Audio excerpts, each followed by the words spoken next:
Is it too late for people to get into crypto? It's very easy to forget about people who live outside our world, Are right? we still early? I believe the whole Web3 space is very early, and Cost of living is going up. Not everybody has extra income. you know, the crypto is very much known as a place to get rich quick. And it's a buzzword. What is gamification? Getting new users in, there has to be a hook, right? Right. People's brains are now completely wired to the TikTok algorithm. But what keeps you stuck in Web3? I think you're actually better off building in bear markets because don't get into any stupid tokens with stupid names. Just don't do it. That's I've learned the hard way. do it and you're up. If you see green, sell. Just don't forget to sell. Hello and welcome to episode 2 of WTF Web3. Today I am joined by a very special guest. We have Chris Murphy, co-founder of Klink Finance. Klink Finance is a DeFi company that is creating digital wealth for nearly 1 million users, if not 1 million users, across 140 countries, maybe even more now. And they are allowing people to get started in crypto from zero. So, Chris, welcome. How are you today? Yeah, I'm great, Laurie. Thank you for having me on. It's a great description of us, right? So, great intro. Yeah, delighted to speak with you today. Thank you. Thank you for joining us. So, I think where I want to start is your platform really helps people who maybe have never got crypto before, never been introduced to the idea of crypto, maybe never owned crypto. And I think Bitcoin being today at 111,000 for one Bitcoin, some people might say that, oh, it's too late for me to get into crypto. You know, I need to get a whole Bitcoin. You know, I'm not willing to invest 111,000 into one Bitcoin. But is it too late for people to get into crypto? And do I need 100K to get started in crypto, or can I start with, absolutely nothing? I don't meet many people who have 100,000 knocking around, so I would say immediately no. It's never too late. Laurie, we work in the industry. We've worked in crypto for years. I see many people come and go, but it's time in the market, not timing the market, right? So that goes for the same sayings in any types of investments, right?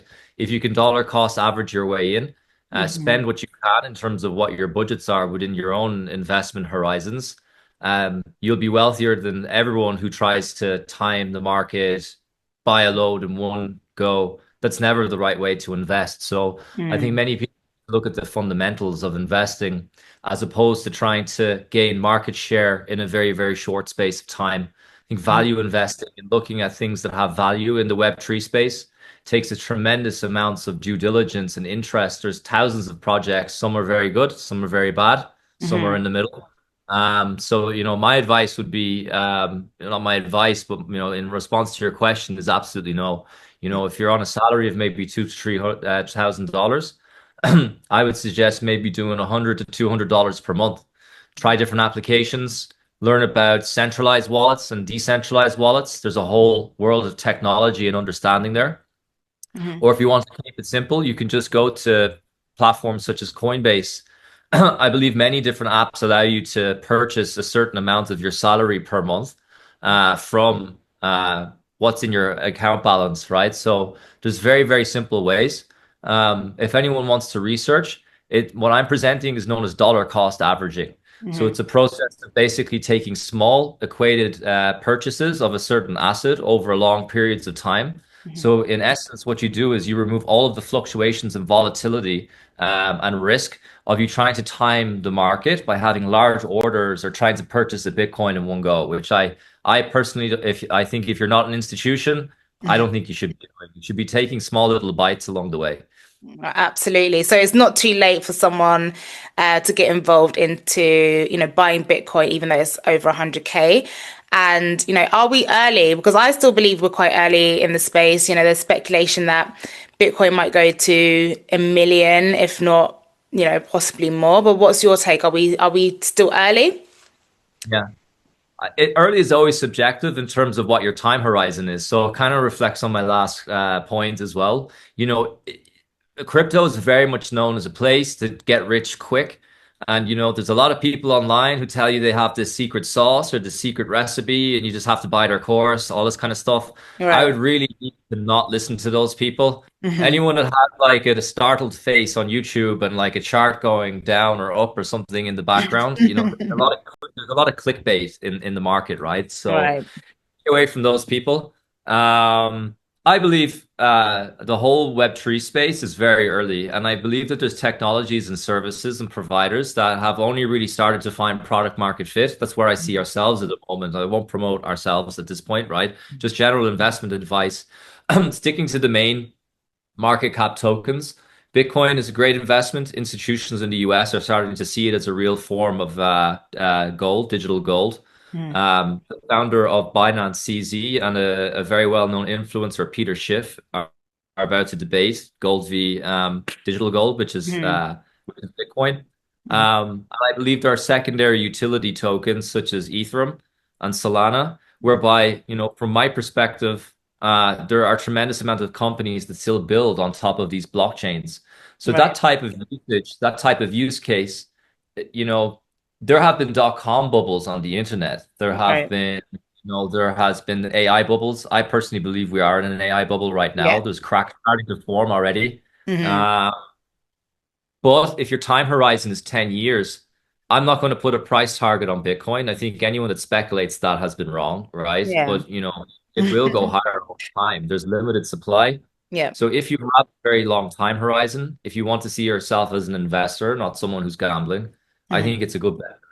Amazing. So, I mean, you said you don't want to talk about Klink Finance, but I want to talk about Klink Finance because I think it's an incredible project. And, for someone who, cost of living is going up, not everybody has extra income to DCA, dollar cost average, into Bitcoin or other cryptocurrencies. But I see Klink Finance as a way for people who maybe don't have the extra income to DCA. As a way they can still acquire crypto. So maybe you can tell us a little bit about Klink Finance and how you're empowering people Yeah. to acquire crypto. Absolutely. So I would more describe as from a founder perspective of what Klink Finance has actually become in the last year is more of a Web3 advertising technology. We have two sides to our company. We Okay. have a consumer application, and then we have more B2B led services. But what we do, our fundamental business model is basically flipping the affiliate marketing business model on top of its head. So Okay. affiliate marketing is where third parties get paid if they drive traffic and new users into third-party services. It's a well-known marketing term. People who have any indication of it online, affiliate marketing works for Amazon brands. Mhm. It works for well-known fintech applications, works for anything. There's always an affiliate marketing channel for large businesses where third parties will drive new users into services. And those third parties, which is us, typically all affiliates will take 100% of the revenue that advertiser will Mhm. try to for gaining new users into services. But what Okay. we do, we don't take 100% of the revenue. We give half of the money back we make for driving new users into services back to the user. So that's how we basically have built a business model where our consumer platform, klinkfinance.com, is available on iOS, Android, and web application. You will see hundreds of different advertising offers from fintech apps. We work with Revolut in the UK. We're working with Coinbase, Bybit, loads of different applications. We work with Web3 games, Web2 games. You would see basically dollar value beside any of the different advertisements, and you will actually get paid for trying the new services. So the way in which we can do that is we enable that the user puts all of their effort into signing up, KYCing, making a first deposit. There's various different actions the user can take per offer. Mhm. But the way in which we can facilitate that is we're not taking 100% of the money like many advertisers do in the market, Mhm. or sorry, should I say affiliates in the market, Mhm. by being just basically a middleman between the user and the actual advertiser itself. An example of this is Google, right? So Google and Meta, maybe more so Google, I will present. If you go onto a website, not that everyone uses ad blocker now anyway, right? But Right. like if you go to a website, sometimes there's loads of banners. It's like, and maybe Someone's been listening to you on your phone. You've talked about a pizza, then 2 days later, pizza advertisements are on the banners. Mm. That's what Google does, right? So Google basically acts as not an affiliate, but they drive an ad tech engine for Hmm. basically new users into third-party services. They have a whole advertising network. They'll take 100% of the money that the advertiser gives them. But the Okay. difference between our platform and our technology is we're actually giving half of the revenue back that we make as a business serving advertisers back to the user. So Amazing. that basically, from your introduction, it fundamentally is how we're able to enable people to start earning from zero. You can see different apps, you can try them out, you can basically engage with them, and you'll earn cashback rewards on the Klink platform. Now, how this leads into crypto, there's a cash out system on the Klink platform. Once you try apps, engage, play games, complete surveys, there's hundreds of ways to earn on the Klink platform, Hmm. where we're driving new users into third-party services, as I've mentioned. Hmm. The user will earn dollar equated value, but they can choose to cash out into crypto. So, if you don't want to cash out into crypto, that's absolutely fine. We serve people in US dollar, GBP, euro. So most our key markets are Europe and the United States. Hmm. But you also have the option to cash out into Bitcoin, Ethereum, Solana. So in essence, what we do is we enable you to start try different apps and basically earn crypto from zero. But what we're actually providing is value towards advertisers for driving that user into those services within the first place. So we've had very good success in our last more than 12 months now, 16 months. We've got over 1 million registered users, as you've mentioned. Hmm. That has been a very good ride so far.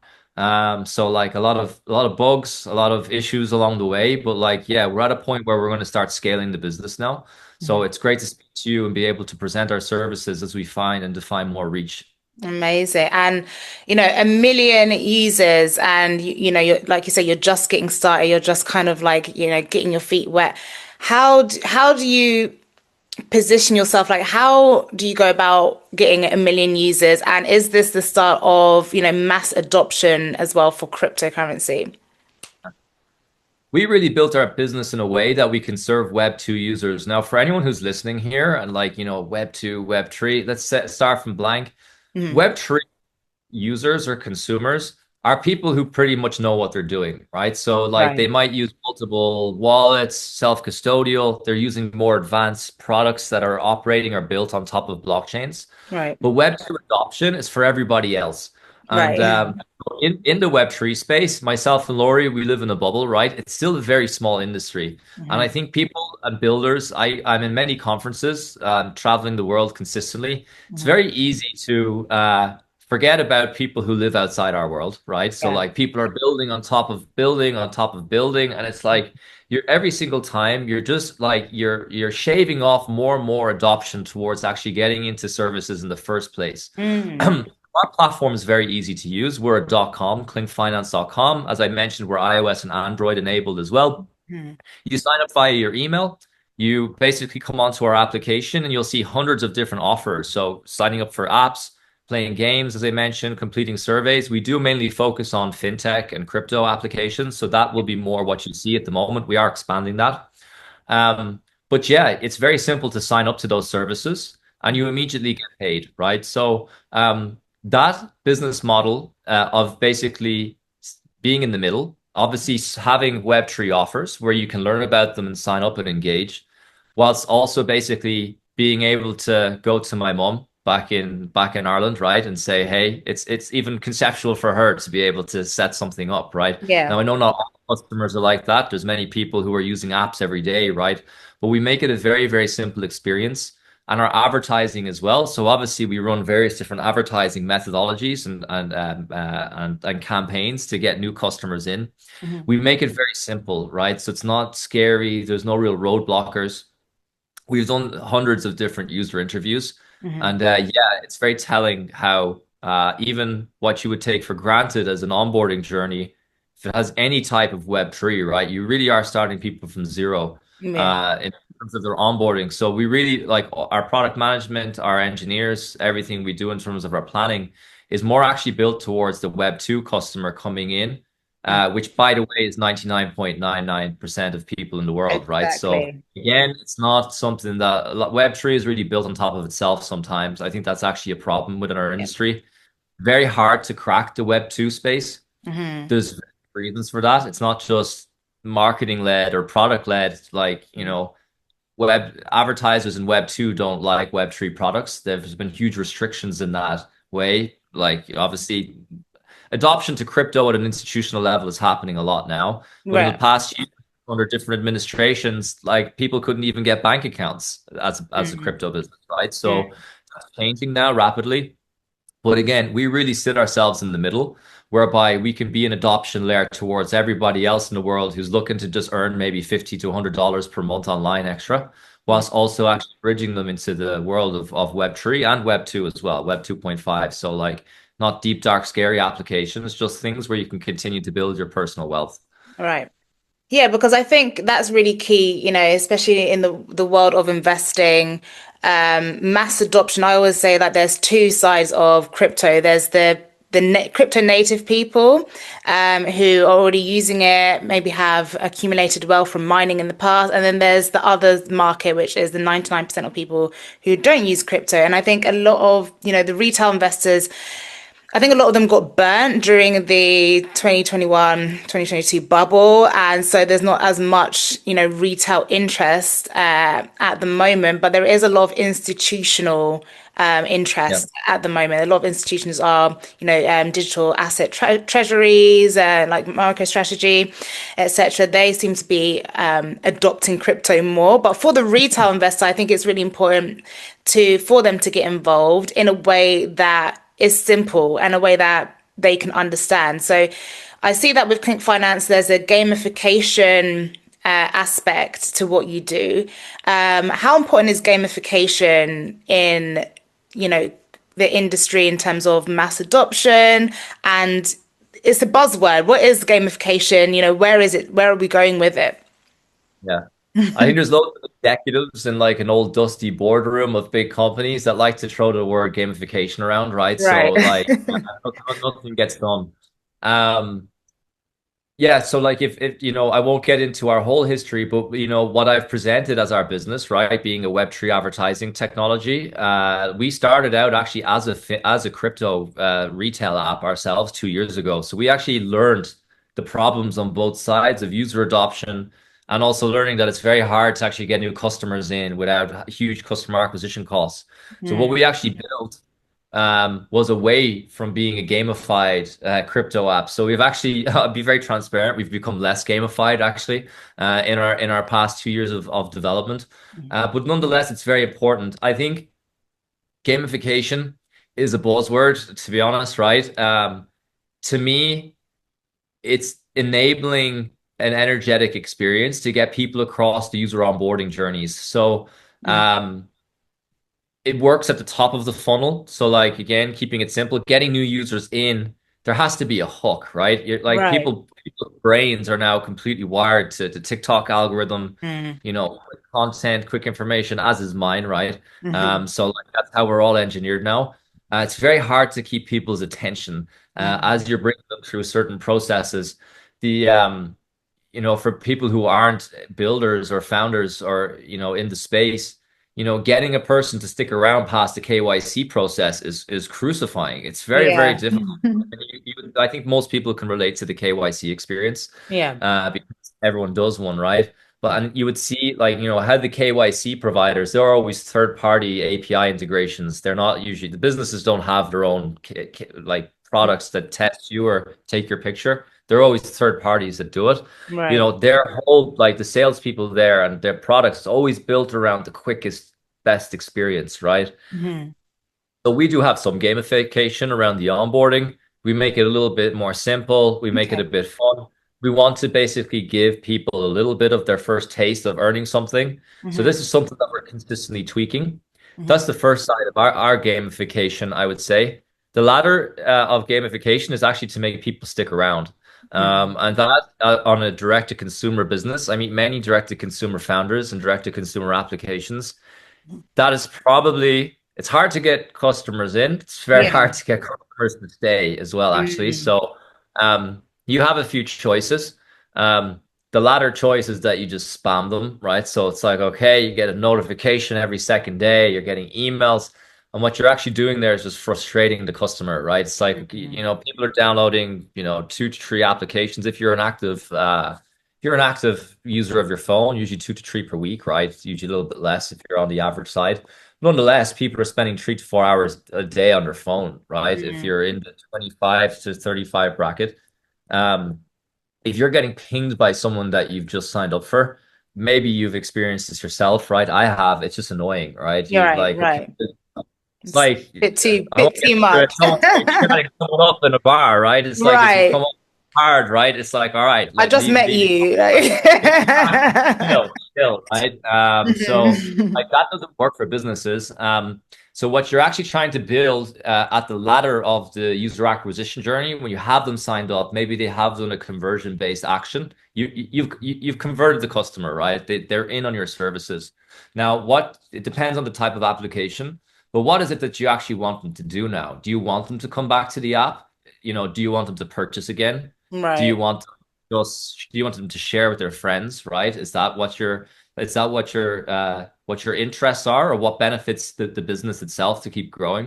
And I believe that there could be a whole layer of gamification there that's kind of wrapped around a lovely pink bow that's known as loyalty, right? So loyalty rewards, Mm. keeping people locked in, adding value to a customer to come back to your application is Right. tied down towards the gamification word, right? So Right. it's already built around kind of reactivation and keeping people interested, But as a word, I have to say, from a founder's perspective, I never pull it out myself. I just think it's a bit bland. Well, people, yeah, Fair enough, yeah, fair enough. Yeah, because you yeah, can say like, TikTok algorithm, you can say that's gamification in a way, because it's just you yeah. keep scrolling, you have to do this with your thumb, right? It's a game. But I think it's more about, creating a user experience that is not, it's not spammy, but it keeps them coming back. It keeps someone coming back and getting that locked in. Maybe just one more on that, right? So like I think the Chinese-based applications, Temu, and there's a few other of the retailers now, you will learn, right, for anyone who's in the west of the world, the Mm, way they actually set up their UI and UX, the actual app, you will notice that they have everything on the home screen. So it's like 10 different buttons. mm, And there's actually a huge cultural difference within the way in which like Western apps and apps out of Asia and China are mm, actually built. So what I don't know if you use Temu or you've used other types mm. of AliExpress, all these types of AliExpress, yeah. Mm. you'll always spin the wheel, right? It's like Yeah, spin so the wheel. annoying. Bizarre, right? It's very Mhm. bizarre to us in Mm, the West, but it works. They haven't gotten rid of it. I observe these things as well, right? Where it's like, okay, like, do they get rid of these? Do they work? Do they not work? So I mm, think a lot of Western advertisers and Western app developers have mhm. actually something to learn by the actual success of these businesses as Yeah, well. I think they're actually winning. If anything, I think TikTok's winning. yeah. Who loses their Facebook anymore, right? Right, right. You want to speak to your grandmother or something, right? But Right. like, yeah, that kind of quick. I won't say, yeah, it can be gamification, I guess, but I really think from the retailers out of Asia on their consumer applications, they have gamification down way Yeah, better than right. how we have it in Europe and the How US. we do it. Yeah, stickies. And I think the term that they use is like having a sticky app. But talk about sticky and getting stuck. So you've been building Klink Finance in, ups and downs in the bear market. But what keeps you stuck in Web3? What keeps you going in Web3? And what do you visualize, for the future that keeps you invested in this space? Well, when you become a founder, you realize that you can't get out, right? So that's first of all, No you can't turning just back you now. can't quit your job, right? There's various different stakeholders. Listen, I love it, right? It can be very fatiguing. We launched our own token 2 weeks ago. We had a Yes. fantastic launch, but markets pulled back. So yeah, it is what it is, right? It's from a founder perspective, it can be very difficult, but it's very rewarding. It's very difficult on people around you as well. My own girlfriend, she sees me consistently work all the time. I'm Mm, not a rich person, by the way, right? It's like, still hustling, still planning yeah. to get there. Early But stage. it's honestly not about the money for me. It never is. I know that's a cliche thing to say when you see Elon Musk saying it, or I don't even think he does, but you do see people say it Mm, whilst they're on their yacht. Well, like, out of the people I know and founders, there's no other real way, right? I just eat, sleep, and drink it. So we've only ever known a bear market, actually. So we launched our business, which was our first app, which was a gamified, it was a gamified prize pool lottery.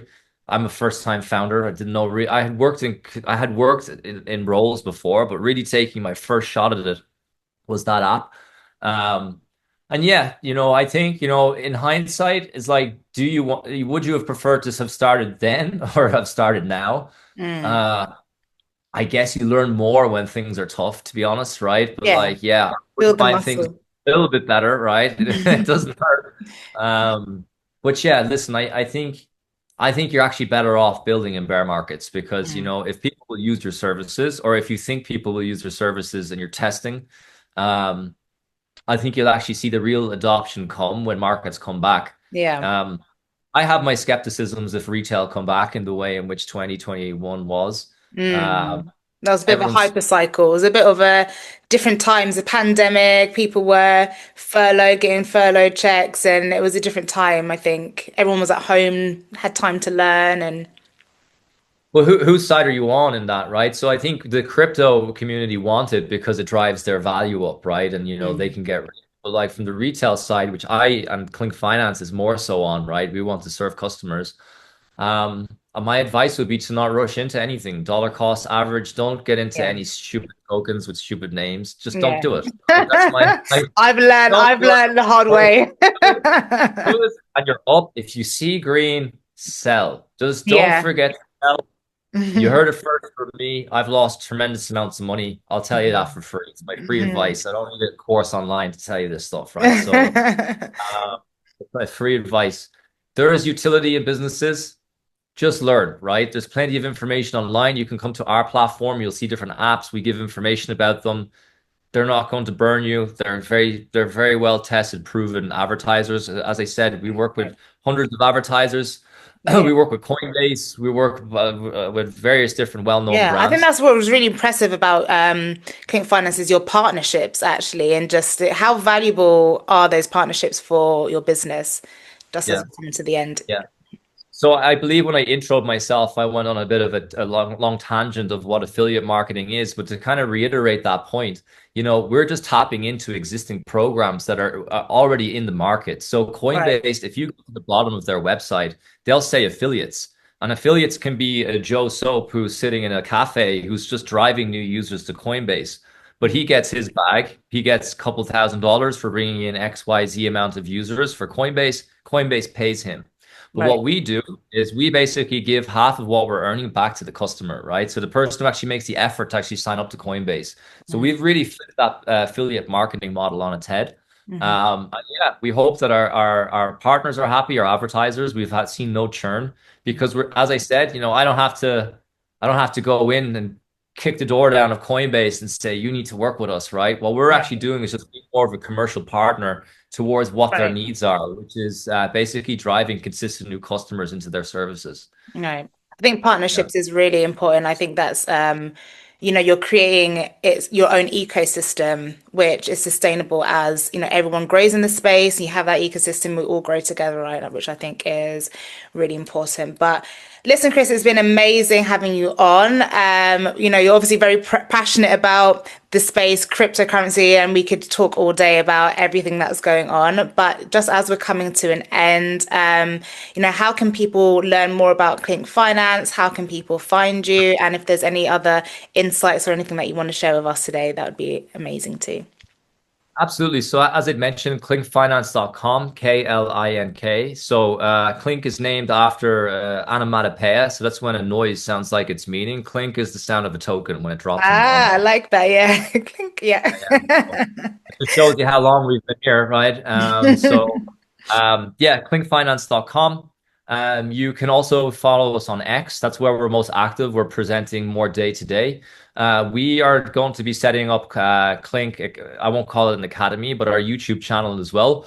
We're going to start getting content creators to give everyday advice about different services in the Web3 space. I don't know when we will air this presentation or this conversation, Soon. but that's pending. So yeah, if you go to I would say klinkfinance.com is our main source. You can find our application there, sign up. At the bottom of our website, there is our various different social channels. So you'll be able to find where we're doing our day-to-day communications. Amazing. Okay, and just as we've got a couple of minutes, any encouraging words you can give to founders who are maybe, pre-seed, early stage, building in the space? Any advice you can give them from your experience as a founder so far? I unfortunately think that the route that I went on as a founder, even though it was a bear market, is like different to the way in which things are today, right? So industries change quite rapidly. And I actually unfortunately think it's harder for seed stage founders than it ever was, right? I know, Laura, we work in this off topic, right? But like we're connected across the space and we've worked together on introductions and partnerships. But it's very, very hard for founders now. And I would say, I have two different approaches towards how I speak to people who are not in crypto and people who are in crypto. For people who aren't in crypto, I would say try to build something of the most least um, build, right? So like you can get apps into the market very easy now. I'm a commercial founder. I've never written a line of code, right? So I don't know. I'm still a sales guy. I always call myself, right? Yeah. So I try to keep partnerships and business going. Mhm. But like, you can get a very simple prototype together. Mm. You need to make a decision then if you're in employment, would you rather bootstrap your business, which means that you don't look for investor capital, Mm. or do you want to look for third-party investors or venture capital? I think if you want to go the bootstrapping route, stick to your job, keep an income, don't go do anything stupid, right? You need to Yeah. keep food on the table. Yeah. And work on your project at night, find a co-founder. Don't get stuck in who owns what equity. It's not worth anything at the moment, right? Right. Just build relationships. Don't get worried about all that stuff. It doesn't matter. And try to build something of meaning. If you are trying to go the venture capital route and go big, just know that you are marrying your company, you're marrying your product. You don't realize how much time, effort, and resources are going to have to go into that. So just, Right. make that decision. Mhm. Um, and yeah, you can make it. There's plenty of opportunities in these capital markets for you to be something and make something of yourself. So if you really want it, you'll get it. Amazing. Um, I think we're if coming you, to the end now, but thank you so yeah, much, no, Chris, for having you on, and thanks for those insights. And yeah, make sure everyone check out Klink Finance. okay, thank you guys. Cheers. Bye bye. Bye Yeah. bye.